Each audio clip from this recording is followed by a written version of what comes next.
alaihi wasallam wa ala alihi wa ashabihi wa man tabi'ahu bi ihsanin ila yaumiddin summa amma ba'du. Puji dan syukur senantiasa dan tidak pernah bosan-bosannya kita panjatkan kehadiran Sang Maha Pencipta Allah Subhanahu wa Ta'ala, yang mana dengan limpahan karunia-Nya, rahmat-Nya, hidayah-Nya, serta anugerah-Nya kepada kita semua, kita kembali masih diberi kesempatan, kesehatan dan usia panjang oleh Allah untuk sama-sama dan senantiasa mengabdikan diri kita di jalannya dengan menjalankan segala perintahnya dan menjauhi semua larangannya. Salawat demi salam juga tidak pernah lupa kita aturkan kepada junjungan alam Nabi besar Muhammad sallallahu alaihi wasallam, di mana beliau telah bersabda dalam satu hadisnya, "Man arada dunya fa'alaihi bil ilmi wa man arada al-akhirata fa'alaihi bil ilmi wa man arada huma fa'alaihi bil ilmi." Barang siapa yang mau bahagia di dunia, caranya dengan ilmu, dan barang siapa yang mau bahagia di akhirat, juga caranya dengan ilmu. Dan bagi barang siapa saja yang mau bahagia di dunia dan akhirat, juga caranya dengan ilmu pengetahuan. Bapak Ibu kaum muslimin dan muslimat, jamaah salat maghrib dan juga isya yang dimuliakan oleh Allah, hari pada kesempatan malam yang mulia ini, sambil kembali kita menyambut kitab di rumah Allah, mari sama-sama kita kembali melanjutkan pengajian fikih kita dengan kitab Al-Fiqhul Islami wa Adillatuhu karya Syekh Wahbah Az-Zuhaili rahimahullahu ta'ala. Dan insyaallah pada kesempatan malam ini kita kembali akan melanjutkan pembahasan kita dengan Al-Faslu Al-Ashir, pasal pembahasan yang ke-10, masih berkaitan dengan ahkamul kifalah, hukum-hukum yang berkaitan dengan kafalah atau personal warranty, jaminan diri kita untuk utang piutang ataupun jiwa orang lain. Jadi jaminan pribadi yang kita berikan agar orang lain itu mendapatkan suatu hak dari pihak kedua, di dalam Islam disebut dengan kafalah. Apakah itu berkaitan dengan muamalah seperti utang piutang atau akses kepada permodalan ataupun kredit, ataupun yang berkaitan dengan yang bersifat nyawa, seperti kita menjamin kehidupan seseorang, padahal kita bukanlah orang yang di dalam syariat masuk dalam kategori orang yang bertanggung jawab kepada orang tersebut. Misalnya wali, kalau wali dia memang bertanggung jawab langsung kepada orang yang ada di bawah kewaliannya.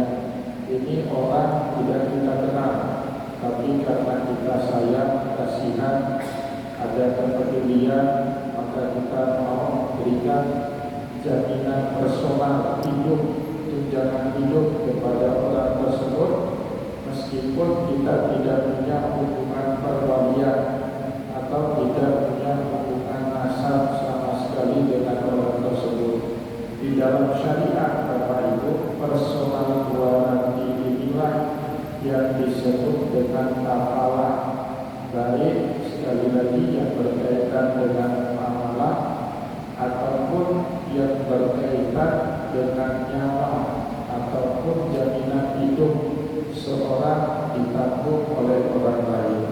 Bapak Ibu kaum muslimin dan muslimat jamaah pengajian yang dimuliakan oleh Allah, setelah pada pertemuan yang lalu kita telah menjelaskan makna daripada kafalah di dalam syariat, begitu juga dalil yang membolehkan kafalah ini di dalam Al-Quran. Maka insya Allah pada kesempatan malam ini kita kembali akan melanjutkan dengan bacaan dalil dari sunnahnya Rasulullah yang membolehkan seseorang memberikan jaminan kepada orang lain dalam kehidupan sehari-hari. Bapak Ibu kaum muslimin dan muslimat jamaah pengajian yang dimuliakan oleh Allah, untuk tujuan itu kemudian Syekh Muhammad Az-Zuhaili menitipkan kepada kita beberapa hadis dari Rasulullah yang menunjukkan kebolehan kafalah dalam bermuamalah pada kehidupan kita sehari-hari. Wa as-sunnatu, adapun dalil daripada sunnahnya Rasulullah, di antaranya qauluhu alaihi salatu wassalam, sabdanya Rasulullah sallallahu alaihi wasallam, az-zaim ghalimun. Az-zaim ghalimun maknanya pemberi jaminan dialah yang menanggung beban orang yang dijamin. Pada saat kita Bapak Ibu menjamin utang seseorang, maka utang orang tersebut tidak lagi pada orang tersebut. Tanggung jawab pelunasan utang tidak lagi berada pada debitur, tetapi tanggung jawab pelunasan utang itu berpindah kepada al-kafil atau orang yang memberikan personal warantinya kepada debitur. Tidak. Itulah sebabnya Nabi Muhammad SAW menyebut di dalam hadis ini az-zaim ghalimun, pemberi jaminan kepada orang lain dialah yang bertanggung jawab untuk melunasi hutang orang tersebut. Jadi berpindahnya hutang semata-mata ketika ada orang yang memberikan garansi kepada orang tersebut. Rawahu Abu Dawud wa Tirmidzi wa hasanahu wa Ibnu Hibban wa sahahahu. Riwayat hadis tadi disampaikan oleh Imam Abu Dawud dan Imam At-Tirmidzi. Bahkan Imam Tirmidzi mengatakan hadis tersebut hadis hasan. Wa Ibnu Hibban, begitu juga Imam Ibnu Hibban di dalam kitab Sahihnya mengatakan hadis tadi termasuk hadis sahih. Az-zaim ghalimun, memberi garansi dialah yang terbebani untuk bertanggung jawab kepada orang yang dia berikan jaminan. Jadi terjadi peralihan semata-mata ketika dia mengambil tanggung jawab tersebut. Begitu juga Bapak Ibu kaum muslimin dan muslimat jamaah pengajian yang dimuliakan oleh Allah, sebuah riwayat yang lain yang bisa kita temukan di dalam Sahih Bukhari. Wajah fi Sahih Bukhari anna Nabiyya sallallahu alaihi wasallam utiya bi janazatin rajulin yusalli alaihi. Pada suatu hari Nabi Muhammad sallallahu alaihi wasallam didatangkan satu mayit, satu jenazah, agar kemudian jenazah ini disolatkan oleh Rasulullah sallallahu alaihi wasallam. Itu Bapak Ibu dari kurang peristiwanya di dalam Sirah Nabawiyah terjadi pada tahun 2 Hijriah. Setelah sebelumnya dari awal Nabi Muhammad hijrah ke kota Madinah sampai tahun 2 Hijriah, siapapun sahabat Nabi yang wafat, yang meninggal dunia, maka yang melakukan tadhisul mayyit kepada jasadnya para sahabat itu Nabi sendiri. Nabi Muhammad yang memandikan jenazah, Nabi pula yang mengkafankannya, dan Rasulullah juga yang mengimami sholat, sampai kemudian Rasulullah sendiri yang menguburkan mayat tersebut dengan kedua tangannya. Itu jadi komitmennya Rasulullah saat awal-awal Nabi Muhammad Sallallahu Alaihi Wasallam hijrah ke kota Madinah. Pokoknya fardu kifayah itu semua diurusi sendiri sama Rasulullah. Sampai Bapak Ibu terjadi satu peristiwa di mana satu malam pada sholat Isya dan Rasulullah Sallallahu Alaihi Wasallam sudah istirahat, tiba-tiba di kota Madinah ada seorang sahabiah yang wafat. Para sahabat pun dan tegaan membangunkan Rasulullah Sallallahu Alaihi Wasallam yang sudah tertidur. Tetapi para sahabat mendengar kalau Rasulullah meminta kita segera mengurusi jenazah. Tidak ada masalah di malam hari. Jadi mengurus jenazah itu tidak mesti di siang atau di pagi hari, bahkan juga boleh di malam hari. Pokoknya cepat-cepat.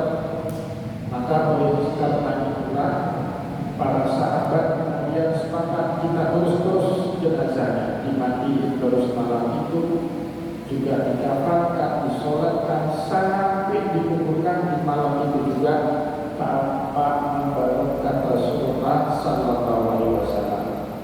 Besok baru Bapak Ibu keesokan subuh, pada sholat subuh, setelah Rasulullah mengimami sholat jamaah, sahabat beritahu Nabi, ya Rasulullah, semalam ada seorang sahabiat telah wafat, telah meninggal dunia, karena kami mendengarkan sabdamu untuk segera mengurusi mayat, dan kami juga mendengar engkau telah istirahat, maka kami malam itu terus sendiri tanpa lagi membangunkan Rasulullah Sallallahu Alaihi Wasallam. Bapak Ibu, dengan itu Nabi Muhammad bukannya senang. Kalau kita kan senang, tugasnya sudah ringan, sudah dikerjain sama orang lain. Tapi Rasulullah gerak. Nabi Muhammad minta kepada para sahabat untuk menunjukkan dan membawa beliau ke kuburan yang dimaksud. Bawa sama para sahabat Nabi Muhammad ke kuburan tersebut di kompleks perkuburan Baqi Al-Gharqad yang memang tidak jauh letaknya dari Masjid Nabawi. Ada satu kuburan yang masih basah. Kemudian Nabi Muhammad Sallallahu Alaihi Wasallam berdiri di atas kuburan tersebut sambil menghadap kiblat karena jenazahnya perempuan. Rasulullah berdiri di arah tengah, di arah pinggang, ya, karena sunnahnya kalau jenazahnya perempuan kita yang sholat berdirinya pada pinggang. Tapi kalau mayatnya laki-laki maka berdirinya itu setentak dengan kepalanya mayat. Maka Rasulullah SAW saat itu juga berdiri di arah tengah atau pinggulnya perempuan tadi di atas kuburan, dan beliau kemudian melakukan sholat jenazah 4 kali takbir. Nah, ini sekaligus di dalam fikih Bapak Ibu dibenarkan, dibolehkan untuk kita tetap masih dengan niat sholat jenazah walaupun mayatnya sudah dikuburkan. Walaupun mayatnya sudah dikuburkan, tetapi syarat itu tidak selang hari. Nah, yang tak boleh itu lewat hari. Misalnya hari ini dikuburkan, besok baru kita datang ke kuburan sholat, itu enggak lagi. Kalau seperti itu kejadiannya, lebih bagus niatnya bukan lagi sholat jenazah, tapi niatnya sholat itu ya, bukan lagi sholat jenazah. Kalau jaraknya kita dengan tempat tinggalnya si mayat itu musafahatul jami wal wasli, jarak yang membolehkan kita mengkasar dan menjamak sholat. Bapak Ibu tidak boleh sholat gaib. Kalau kita diulikari yang meninggal dunianya itu di buta alam atau di syahwala, itu tidak boleh sholat gaib. Jaraknya terlalu dekat. Kita sekarang diulikari ada orang meninggal dunia di ruko, itu tidak boleh kita menjamak atau tidak boleh kita sholat gaib. Ada orang meninggal di Indrapuri bahkan Bapak Ibu, kita diulikari ini tidak boleh kita melakukan sholat gaib. Kita harus ke sana melakukan sholat jenazah bagi yang sempat. Bagi yang sempat tidak apa-apa, karena hukumnya sholat jenazah itu bukan fardhu ain, tapi fardhu kifayah, dikerjakan sebagian, gugur kewajiban itu pada sebagian yang lain. Bapak Ibu kaum muslimin dan muslimat, jamaah pengajian yang dimuliakan oleh Allah, setelah Rasulullah SAW menunaikan salat jenazah 4 kali takbir di atas kuburan perempuan tadi, maka kemudian Rasulullah SAW bersabda, beliau berpesan kepada semua para sahabat yang mengantar dan mendampingi sholat jenazahnya Nabi di subuh itu. Apa kata Rasulullah? A'ridu alayya mautakum ma dumtum baina adhurikum. Tolong kalau ada yang mati di tengah kalian, bawa kemari jenazahnya. Ma dumtum baina adhurikum, mumpung saya ini masih hidup. Fa inna du'ai lahu rahmah, karena doanya saya buat kalian itu menjadi rahmat bagi Ismail. Jadi mana ada rahmat Bapak Ibu yang baca doa Allahumma ighfir lahu warhamhu wa'afihi wa'fu anhu? Rasulullah. Yang mengaminkan doa orang-orang seperti Abu Bakar, Umar, Utsman, Ali, ya benar-benar rahmat. Tapi masalahnya Nabi Muhammad terlalu sibuk hanya untuk memandikan, mengkafankan, sampai kemudian menguburkan, menyolatkan, terlalu sibuk. Akhirnya para sahabat Bapak Ibu buat kesepakatan sama Nabi, ya Rasulullah, kalau memang seperti itu kehendakmu, maka biar kami yang memandikan, mengkafankan dan menguburkan. Pokoknya setelah kami mandikan dan kafankan mayit, kami bawa mayitnya kepada Rasulullah. Engkau tinggal menyolatkan saja jenazahnya. Nah, akhirnya Bapak Ibu semenjak itu usul dari sebagian sahabat itu disetujui sama Nabi kita Muhammad Sallallahu Alaihi Wasallam. Kejadian, nah ini dia hadis yang kita baca tadi di dalam Sahih Bukhari. Setelah tahun 2 Hijriah, Nabi tidak lagi memandikan, tidak lagi mengkafankan, tidak lagi turun sendiri kuliah menguburkan mayat, sudah didelegasikan kepada para sahabat. Maka di dalam Sirah Nabawiyah misalnya Imam Ibnu Qayyim dalam kitab Zadul Ma'ad, beliau bilang apa? Beruntung betul itu para sahabat Nabi yang wafatnya sebelum tahun 2 Hijriah. Kenapa? Semuanya diurusi sendiri sama Rasulullah. Nabi yang mandiin, Nabi yang kafanin, Nabi pula yang jadi imam sholat. Kita Bapak Ibu bahkan di sebagian kampung harus ada orang pesantren 40 orang. Mau bayar kita Pak orang pesantren. Moga-moga dengan orang pesantren ini kan lebih soleh, mendoakan orang tua kita, ya moga-moga dengan itu diampuni. Apalagi ini Nabi, Nabi sendiri yang turun ke kuburan. Nah, maka kata Imam Al-Ghazali betul-betul itu para sahabat kaum muslimin yang wafat sebelum tahun 2 Hijriah, karena semuanya fardhu kifayahnya dilakukan oleh Rasulullah. Tapi setelah tahun 2 Hijriah, Nabi Muhammad itu cuma mendoakan saja, mendoakan saja, sedangkan yang lain dilakukan oleh sahabatnya Nabi. Termasuk riwayat yang tadi kita baca, wajah fi Sahih Bukhari, ada sebuah riwayat di dalam Sahih Bukhari, anak Nabi utiya bi janazatin. Suatu hari Nabi Muhammad SAW dibawa ke hadapan beliau satu mayit, satu jenazah, rajulin diusalli alaih, mayit laki-laki, agar kemudian disolatkan sama Rasulullah sallallahu alaihi wasallam. Faqala, tapi sebelum disolatkan mayitnya, Rasulullah punya kebiasaan baru Bapak Ibu. Dia tanya, hal taroka syai'an, apakah orang ini meninggalkan sesuatu, maksudnya harta peninggalan. Apakah dia punya warisan, punya harta, punya rumah, punya simpanan emas, atau punya tanah, atau apapun lah yang dianggap sebagai anggota awal, harta yang bisa diwarisi kepada ahli warisnya.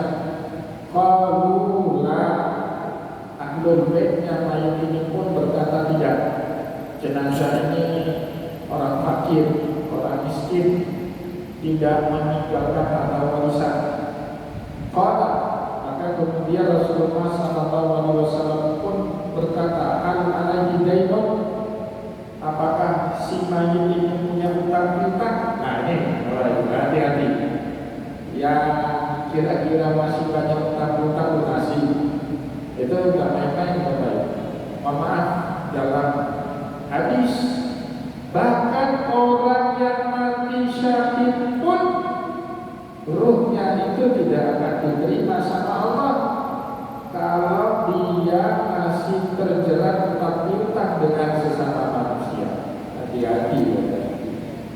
Begitu juga dalam riwayat ini, Rasulullah tanya dulu sebelum menyelamatkan jenazah, hal alaihi dainun, apakah ini orang ada utang piutangnya? Kalau na'am, maka ahlul baitnya pun jawab, ya benar ya Rasulullah, dia masih ada utang piutang dinaroni, 2 dinar. Nah, tadi kalau sekarang 2 dinar itu kebetulan 1 dinar itu Bapak Ibu 26.000 ya, atau 40.000, 42.000 atau 40.000 ya, sekitar 80.000 lah untuk ukuran uang zaman itu ya. Nah, maka pada saat dikatakan orang ini punya utang 2 dinar, apa kata Nabi Muhammad? Faqala Rasulullah sallallahu alaihi wasallam, sallu ala sahibikum. Kalian saja yang sholat kepada mayit ini, saya enggak. Nabi tidak pernah mau menyolatkan jenazah yang ada utang piutang. Maka nanti Bapak Ibu ini diambil kesimpulan hukum sama para ulama ini. Apa kesimpulan hukumnya? Semua orang yang dianggap sebagai ulama yang umat itu dilarang keras untuk menyolatkan jenazah orang yang ada utang piutangnya, nggak boleh. Kalaupun mau sholat, ahlul baitnya saja, atau tetangganya, atau saudaranya, sahabatnya, semua orang yang dianggap oleh masyarakat dia sebagai panutan, tokoh agama atau ulama dilarang menyolatkan jenazah yang ada utang piutangnya. Kenapa? Karena ulama inilah pewarisnya para nabi. Ulama warasatul anbiya, dan Nabi Bapak Ibu tidak pernah mau menyolati jenazah kaum muslimin yang masih terikat dengan utang piutang. Berat itu urusan. Terpaksa sholat sendiri, nggak bisa terpulang pun nggak bisa. Terpaksa sholat sendiri. Kecuali utang-utangnya kalau sekarang banyak Pak. Ini bukan saya bilang urusan bayar utang Pak, tapi utang Pak itu kan ada asuransi ya Pak ya. Ada asuransi. Kemarin ada jamaah nanya. Nah, salah saya sekitar 1 atau 2 minggu yang lalu, ini juga pernah kita bahas di masjid yang lain. Setelah pengajian ada jamaah yang nanya, Ustaz, ini saya punya kakak ada utang di bank, meninggal dunia, utangnya belum lunas sekitar 160 juta lagi, gimana? Saya bilang gak usah khawatir kalau utang bank. Kenapa? Yang bayarinnya itu asuransi, ya kan? Kalau kita meninggal dilunasi sama asuransi. Yang capek itu Bapak Ibu utang sesama kita ini. Itu capek kan ada asuransi, wajib kita lunasi. Nah, maka kasih tahu siapa istri, atau catatannya kasih tahu istri, kasih tahu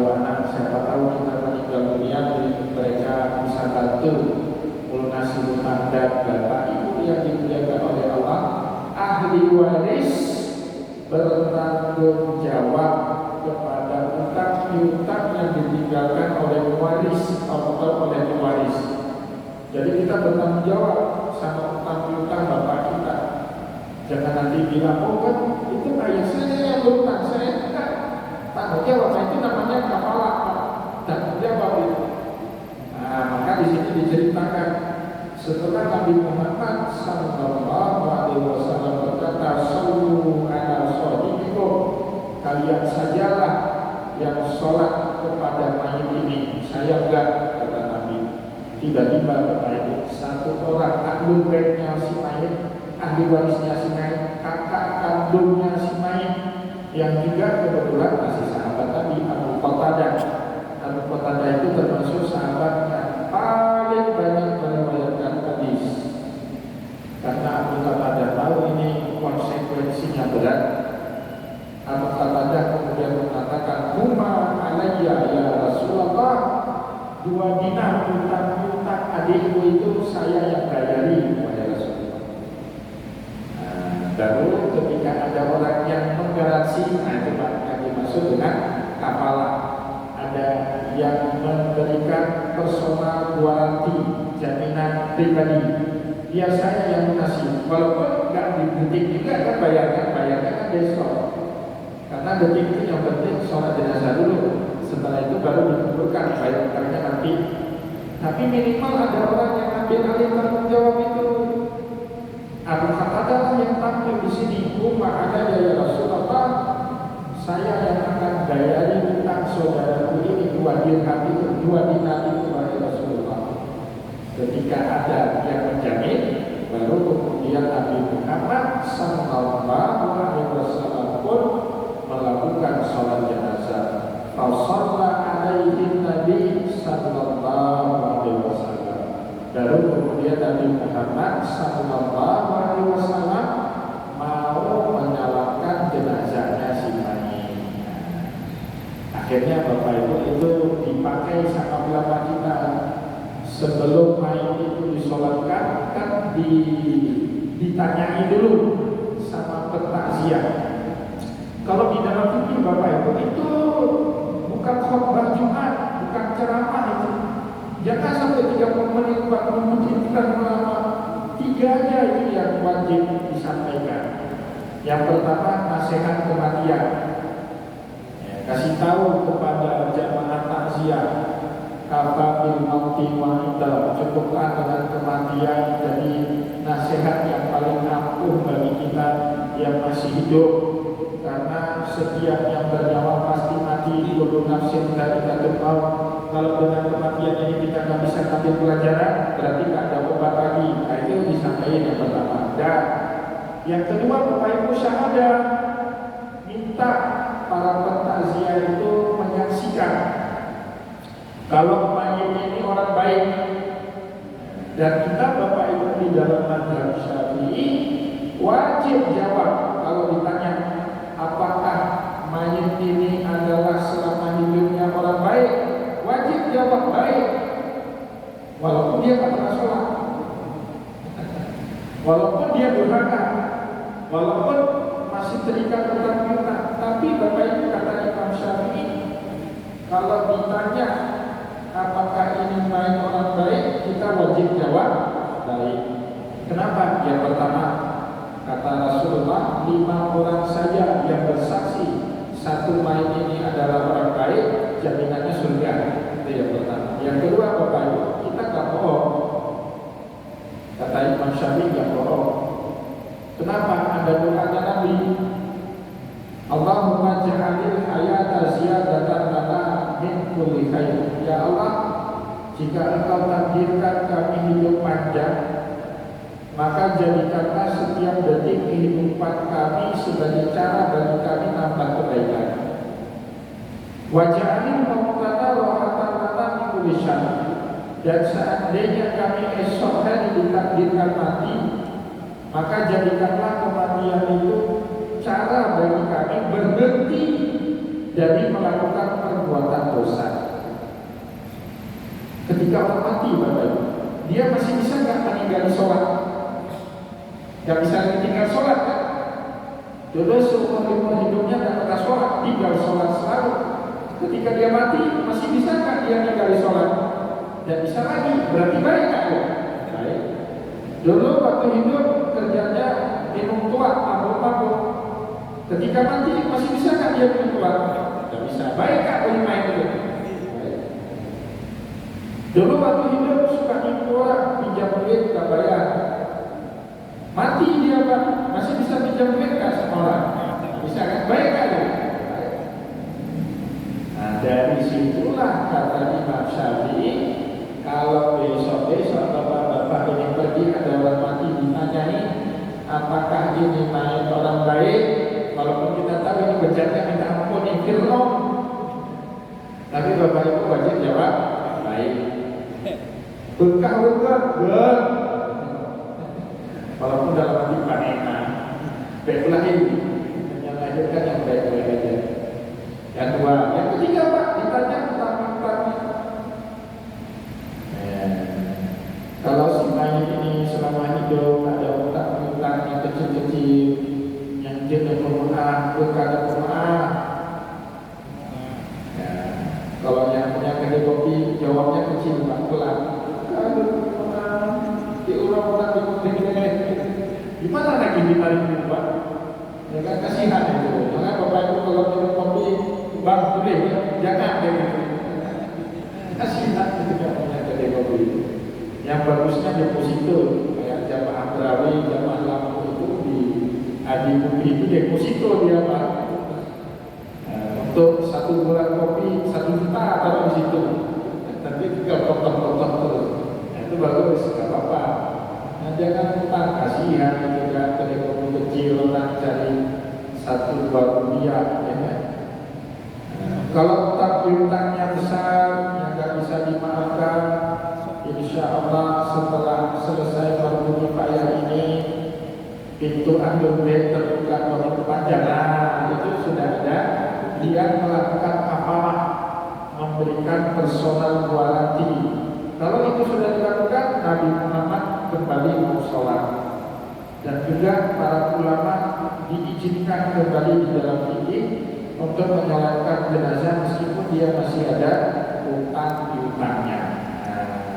Itu caranya. Itu yang dijadikan dalil oleh Syekh Wahbah Zuhaili, bolehnya kita melakukan kafalah dalam muamalah. Ini kan muamalah utang piutang. Itu baik, termasuk dari bab wa ta'awanu 'alal birri wat taqwa wa la ta'awanu 'alal ismi wal 'udwan. Bapak Ibu, ini hadisnya terputus di situ. Kalau kita baca lengkapnya di dalam Sahih Bukhari, kan ini sudah selesai sholat jenazah. Tadi Abu Qatadah melakukan kafalah. Dia yang menjadi kafil, yang menanggung utang saudaranya yang baru saja meninggal dunia. Dikuburkan. Kemudian keesokan paginya Bapak Ibu, malamnya Nabi Muhammad mimpi didatangi sama saudaranya Abu Qatadah ini, ya Rasulullah, utang saya belum juga dilunasi sama Abu Qatadah.